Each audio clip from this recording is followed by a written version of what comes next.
We are also tracking major developments in yesterday's deadly attack on firefighters on Canfield Mountain outside of Coeur d'Alene. Today, investigators identified the gunman, the weapon he used, as well as new details about what unfolded.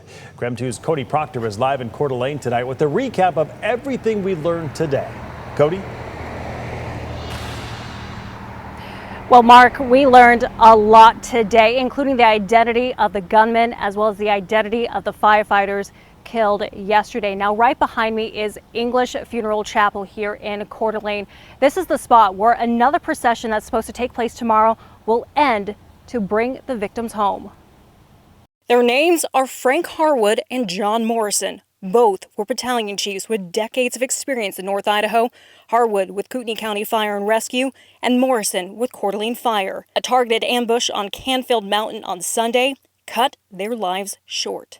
Yesterday was one of the most absolute darkest days that either one of these organizations has ever faced. A senseless act of violence as they try to protect their community. Still are in shock and are struggling to understand why someone would target unarmed, selfless public servants.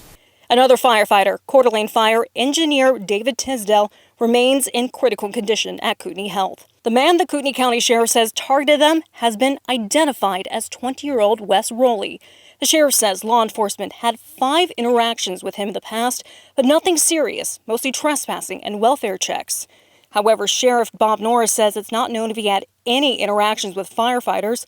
That all changed Sunday when Roley reportedly spoke with firefighters as they arrived to fight the fire burning on Canfield Mountain. It had something to do with his vehicle being parked where it was. Shots were fired not long after.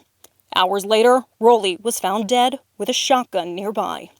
The sheriff says it appears he may have shot himself. The still burning wildfire caused issues in the investigation. They said that the fire approached within 50 feet, and at that time it was a determination was made that we should probably remove the body. Roley's motivation still unclear, but what is clear is the deep pain being felt across North Idaho.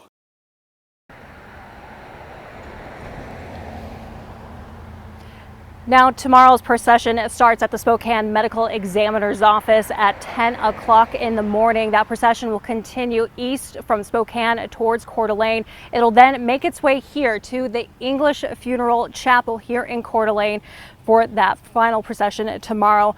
People that want to pay their respects along the route can do so. Just be sure to be safe while you are doing that. Reporting live in Coeur d'Alene, Cody Proctor, KREM 2 News.